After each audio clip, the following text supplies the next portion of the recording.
And at the end of the 6-hour workshop, we asked from the Coaching Habit, Michael Bungay Steiner's book, The Coaching Habit, we asked coaching question number 7. Okay, of everything that we talked about the last 6 hours, what was most useful for you? And this is when it came out. Yeah. like 6 hours of stuff. Yep. And people were like, well, that reverse brainstorming thing, that's the answer right there. Welcome again to It Doesn't Take a Genius, conversation with introspective perspectives and pithy points of view. Here are your hosts, my friends, Max and Marty. I think that's Mark and Mike. Yeah, whatever. Ramsey! Marshall, it's so nice to see you on, we record this on the last day of October, on Halloween itself. Yes. So by the time people get this, they should just know that I will be cozy and warm and celebrating my extended holiday period of, basically November 1 through, I don't know, about January 15th. I'm in my holiday zone. I'm very excited right now. I've heard of birthday weekend, but the fact that you're putting together a 3-month holiday zone, yeah, that's impressive, my man. Well, when all of your kids, by no planning of your own, are born within 30 days of Christmas, it becomes a thing. My wife and I both like Christmas. I love Advent, as I've mentioned here before, I'm sure. So we're in the season now. It's officially the season. So very excited. Yeah. All right. Well, put away the Halloween decorations and get right on. Yeah. Mark's sabbatical holiday / extravaganza Lollapalooza. That's about right. Man, it's going to be good. For all of those things. That's great. Yeah. Well, that's awesome. So today, for all our listeners, both of them, we wanted to talk about something that was a complete surprise to us as far as how well it was received from some leaders that we were working with. Yes. So it's really funny because it's a term that everybody who is listening to this podcast will be familiar with, brainstorming. And I've been thinking about it, Mike, since this came up in a workshop recently for us, that everybody says brainstorming, but I don't think we really process what it means to actually do it. And the way you set it up in the workshop made it just very logical and tangible about the next steps to take and how you go about doing it in a way that's effective. So I think you're about to drop some knowledge on people that even if you think you know what brainstorming is, there will be something in this probably short episode would be my guess that will be something you can take and make your brainstorming stronger. So do you want to maybe just give us a brief explanation of what the heck brainstorming is? Well, we hear about it so often, and it's at some point one of these things people get ridiculed about. Yeah. Let's have a brainstorming session, and it's like, oh, this is gonna be awful. And so there are some rules, and so the idea is that I'm looking for solutions, I'm looking for ideas, I'm looking for the next action steps, things like that. Yeah. And I want to tap into the collective ideas of a group of people.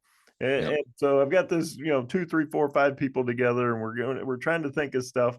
And so you grab a piece of flip chart paper, a whiteboard or something, and some of the rules are very simple, right? One of them is focus on quantity.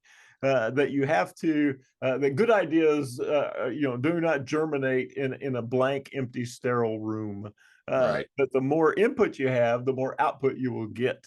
And so quantity is key because, as you build this pool of ideas, one of those ideas will spark maybe the idea that's the $1 million idea. And so in order to get quantity, you have to put your criticism on hold. Nobody can shoot down somebody else's idea as the facilitator's writing it on the board. You blast holes in one, and then what does the rest of the group do? Yeah. Well, I'm not going to give any more ideas until I'm sure that it'll work for the board. Well, Yeah, I don't want to get what he got. Yep. That was a beat down of an idea. I'm Yep. not throwing my idea out there for it to be killed. The other thing is we talk about weird is welcome. So the crazy, the fun, the bizarre, uh, you think, well, that was worthless. However, that may be the idea that sparks the completely feasible idea that's the $1 million idea. Uh, Absolutely. then there's the idea of combining ideas. It's like, okay, what if we took a little bit of that and part of this and we put it together? And now we got something that can solve the problem, would be the next action step, and so forth. Yeah. And the last rule that we shared with the group was make it visual. The fact that you have to flip chart it, you have to whiteboard it. There has to be, everybody put their post-it notes on the wall. Whatever you got to do to create some visual, reference point around that, to focus people's attention and to make sure people want to see their ideas, even the weird ones, go up on the board. And when they see those go up on the board, it encourages other people to share their ideas as well. So that was the kind of the basic rules that we've all heard about brainstorming. Yeah, and I will say I'm not sure everybody's heard all those ideas. I really do think that sometimes we just say, well, brainstorm, and we just say, yeah, just like let's list all the things that we can think about on this subject. But what you just described is really much more tactical. It's much more able to get you to eventually the thing that you want, because I think a lot of this revolves around the criticism.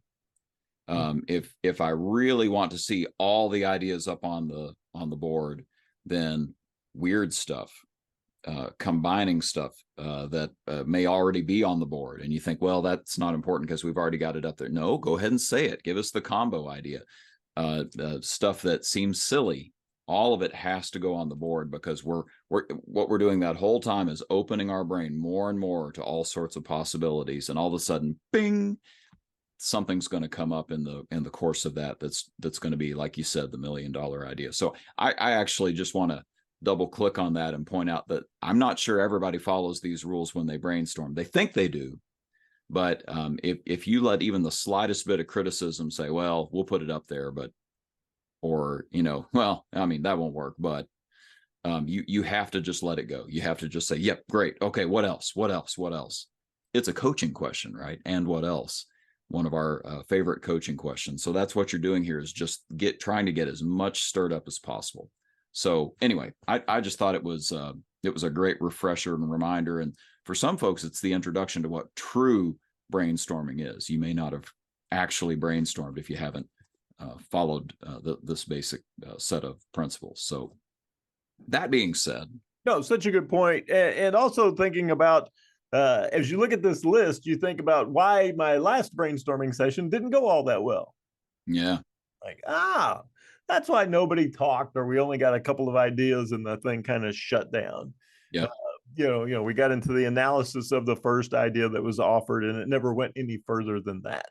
Exactly. And so, yeah, you start to think through previous times that you did this, and we may have pointed out some of the pitfalls that may have befallen you.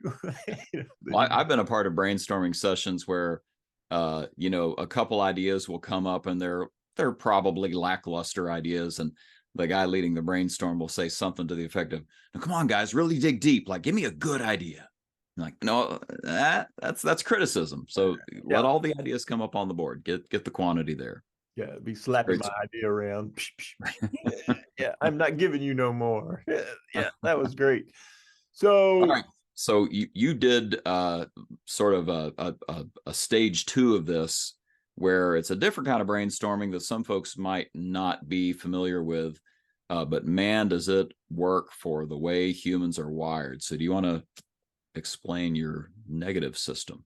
Yeah, so we hit them with the positive brainstorming, and then we wanted to talk about the advantages of what we call reverse brainstorming, or negative brainstorming. And so, instead of taking a positive prompt, right, let's get all the ideas on the board on how to grow sales. Let's get all the ideas on the board of how to improve our reputation in the community. Let's get all the ideas on how to improve our customer experience. you'll get some ideas, even following our outline. You'll get some pretty good ideas. But what I've found over the years is that if you reverse it and you ask people, share with me all the ways that we could make sure that we lower sales. Find a way, let's put on the board all the ways that we could make sure that we deliver a terrible customer experience. And you can just, the room automatically lights up. And it did this in our most recent workshop where we were together, right? Everybody kind of sits up taller and it's like, ha, yeah, I can, oh yeah, I got things. Yeah, I got stuff. And then you're fighting to share. Make sure, like, we're going to decrease sales. Oh, right. Well, first thing we got to do is never talk to a customer, and it just starts off from there. And the ideas just flow, and you're getting weird, and you're getting all this stuff. And you fill the board with ideas on how to do the opposite of, whatever it is that you really want to do. Right. And once the board is filled, people are kind of there's this moment where they all kind of sit back and look at it like, wow.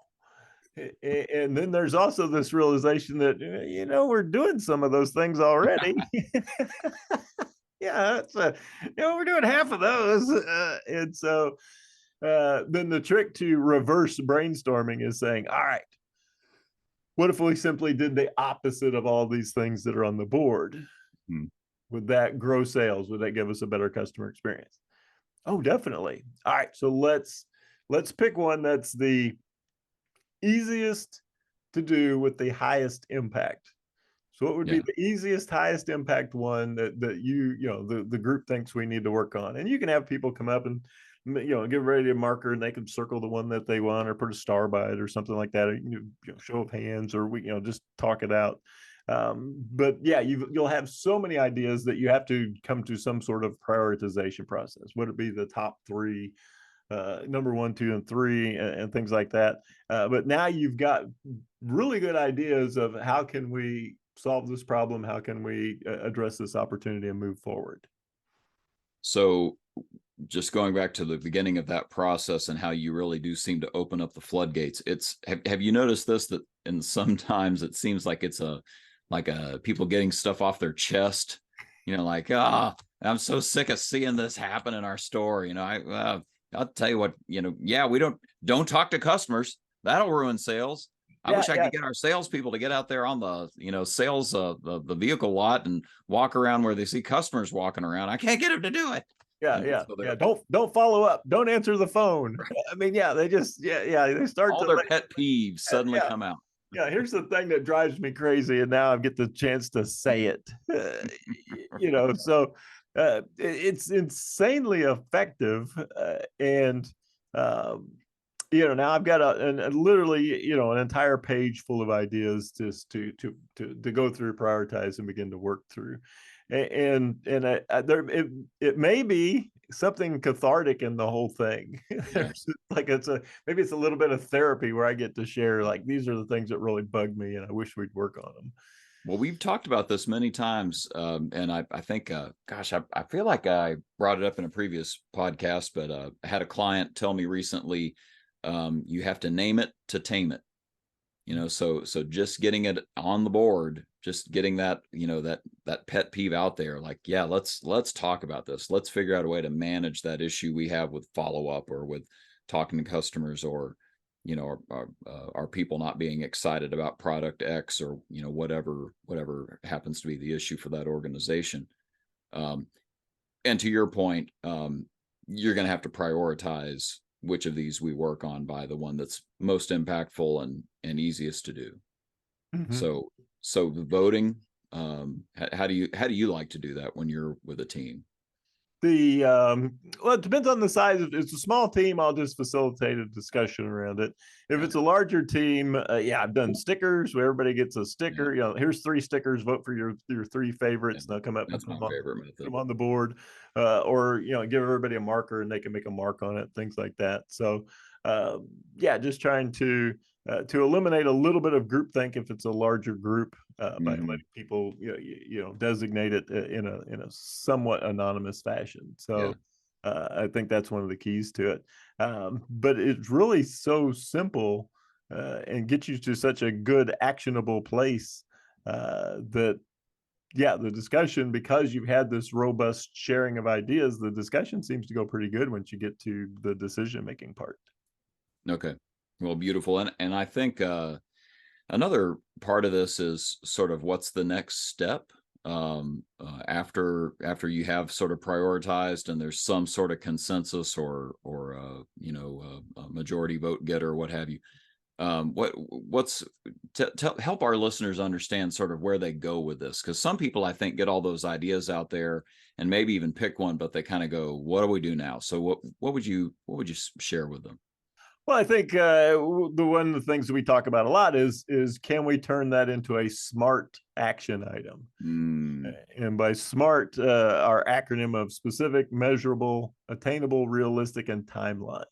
yeah. And so you've got this idea, yeah, but it's not specific. We probably haven't put metrics to it yet. Is it attainable? That's where the easy part comes in. Is it relevant? Will it actually do what will it help us solve the problem that we initially wanted to address? And then can we set a deadline, either a deadline to take that first step, a deadline to have it completed? There has to be some sort of time frame to it. And so you can take one of these vague brainstormed ideas, make it SMART, and now you've left with a concrete way forward that if we've worked our way through SMART, everybody in the room should know where we're going, what we're doing, and how we're going to measure that. So I was just reading a little excerpt from Henry Ford's autobiography, and he was talking about that first, I guess it was the first gas powered car. I can't remember if it was the first actual like gasoline vapor powered car, but it was after he sort of abandoned steam and said, let's focus on something here to do with gas. He talked about several of the changes that he had made as the car developed, but he said a lot of that was actually in the plans.